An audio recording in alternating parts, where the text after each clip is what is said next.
13 stories, 1 year, 1973. You know the sound, that moment when the industry stopped laughing and started listening.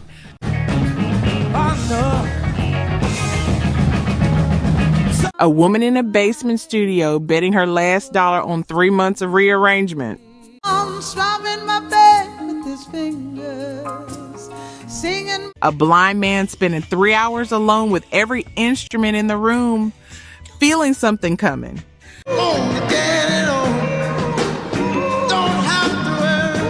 A group that had been told no for 15 years, walking into a Philadelphia studio and being asked to sound like the world's heartbeat.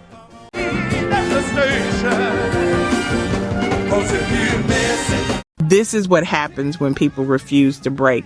This is the year the wall came down. Alive with his words, killing me softly. Number 13 belongs to the OJs with Love Train in 1973. 14 years, 5 record labels.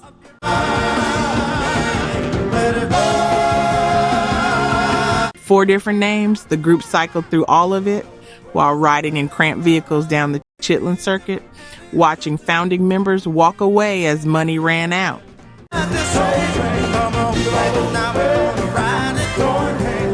Eddie Lever was exhausted. In late 1972, Kenneth Gamble and Leon Huff took a risk on their brand new label and asked him to deliver something impossible, a vocal that sounded like the whole world's heartbeat.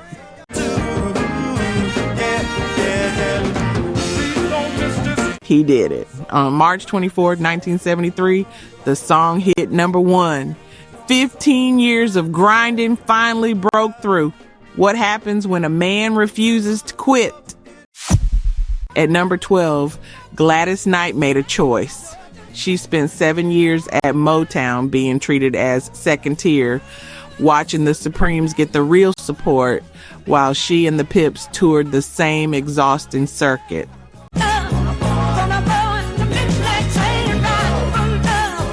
In February 1973, she walked away from the industry giant. She signed with Buddha Records and took control.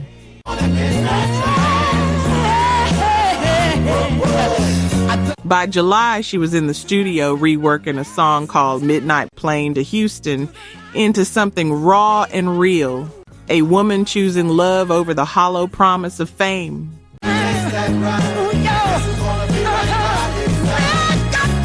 The track won a Grammy. She got into the Rock and Roll Hall of Fame. Some people know when to leave. Number 11 is Stevie Wonder at Record Plant Studios on May 11, 1973. He had spent a decade under Motown's contract, earning 0 royalties.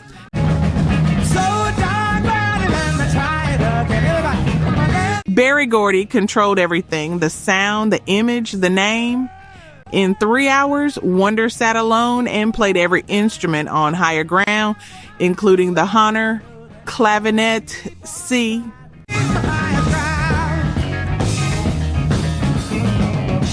He was driven by something spiritual, a feeling that time was running short. 3 months later, he fell into a coma.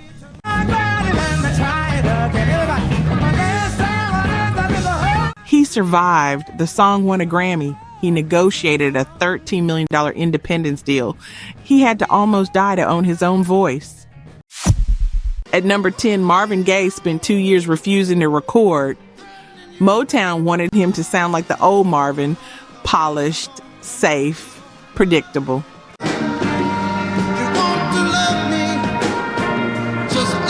He chose his bedroom instead. He chose silence. In February 1973, a songwriter named Ed Townsend convinced him to try something else. Right now. Wait a minute, baby, wait a minute. The session at Hitsville West became a gamble. A 17-year-old woman sat in the room. Please, please. Gaye exposed every nerve. He sang like he had nothing left to lose. The song hit number 1.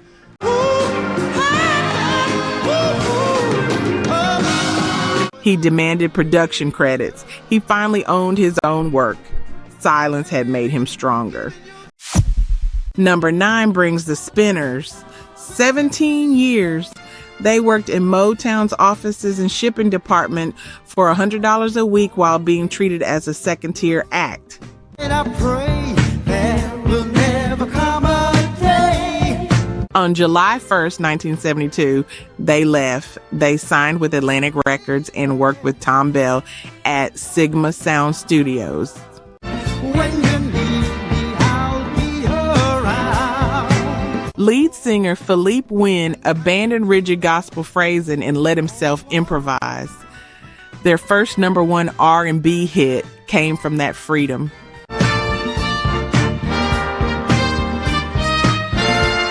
After 18 years of invisibility, gold certification validated everything.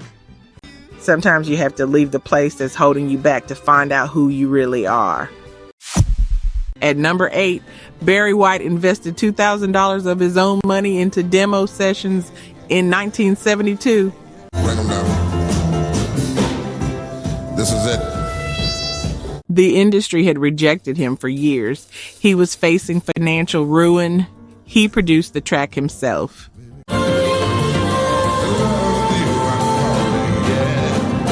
In 1973, he recorded I'm Gonna Love You Just a Little More Baby at 118 beats per minute.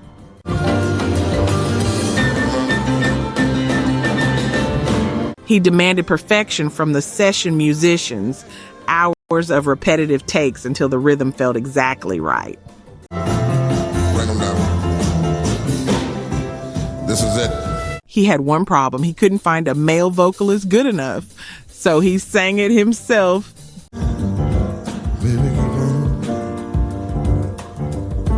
He overcame his own insecurity about his gravelly voice. The song hit number 1. He became a global icon. Number 7 is Timmy Thomas. Between 1960 and 1972, he cycled through 2 record labels with 0 chart success. Why can't we live together? He was stuck as a session player in Memphis while his solo dreams died in the shadow of the Stax sound.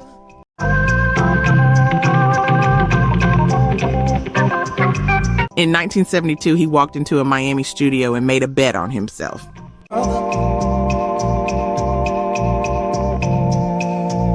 He used a Lowry organ and a built-in drum machine. He recorded Why Can't We Live Together in one take.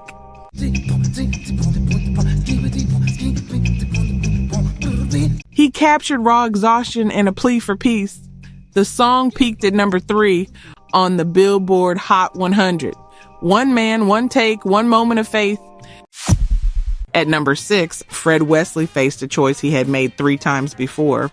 Now, all right. I'm gonna get that fella with the little horn over there. James Brown paid him $150 a week and fined him for every missed note.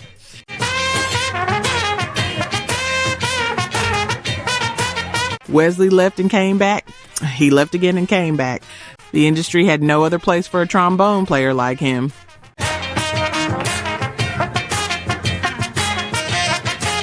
In 1973, Brown demanded he chant the title on Doing It to Death. Wesley hated the idea. When I hear a groove like this, He thought it was musically wrong. He did it anyway. He transformed frustration into funk.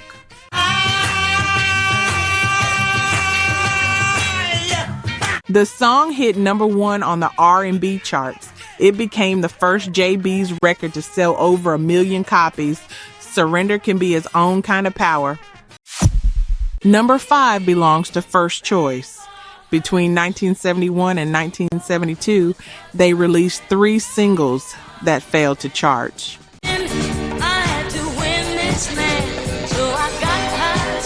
Rochelle Fleming kept her job as a receptionist to keep the group alive. They faced pressure to abandon their gospel harmonies and sound more polished.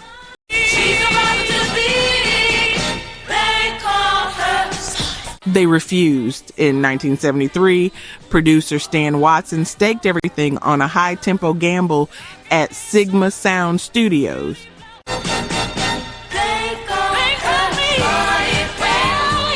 The singers executed rapid-fire delivery over a fast arrangement. They knew this was their last chance.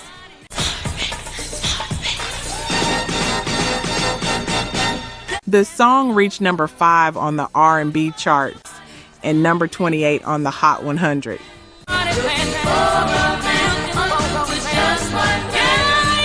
Years of financial hardship finally paid off. Some groups stay true to their sound until the world catches up. At number 4, the Jackson 5 faced obsolescence. In June 1973, Berry Gordy demanded they abandon bubblegum pop and shift into funk-driven disco soul.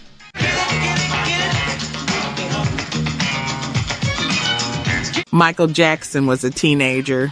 He had to abandon his high-register comfort zone and dig deeper.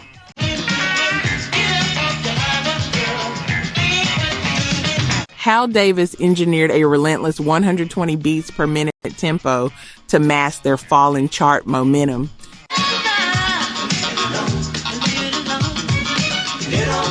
The brothers endured 14-hour sessions executing precise vocal layering. They were fighting the has-been label.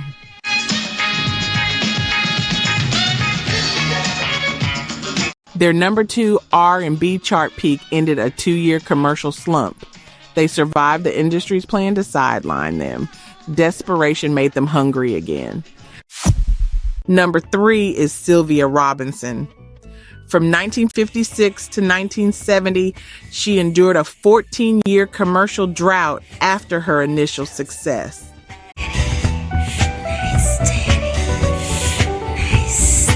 She ran a struggling record label out of a converted warehouse in West New York, while major distributors dismissed her as unmarketable.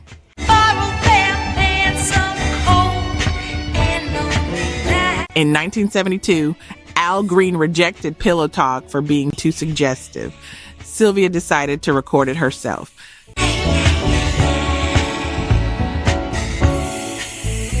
She stripped away her standard vocal projection and sang in a whisper. She masked her terror about the label's imminent bankruptcy.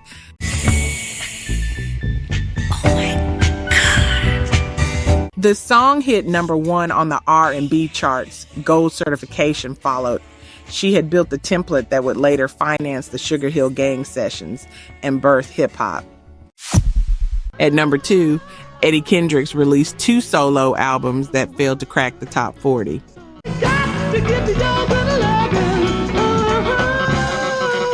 Motown executives mocked his thin falsetto in private. He was forced to perform in small clubs while the Temptations dominated arenas.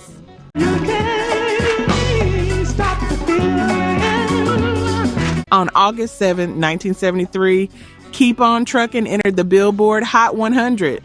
Kendricks had gambled on Frank Wilson and Leonard Caston against Berry Gordy's skepticism.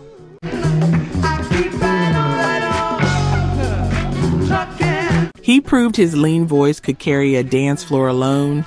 The song achieved gold status and hit number 1 by October 1973.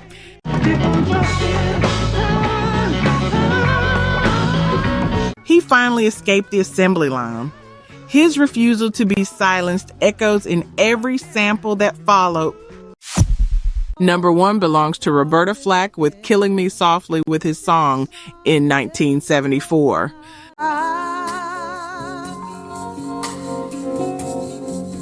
Between 1969 and 1971, she recorded 3 albums for Atlantic Records that yielded 0 top 40 hits.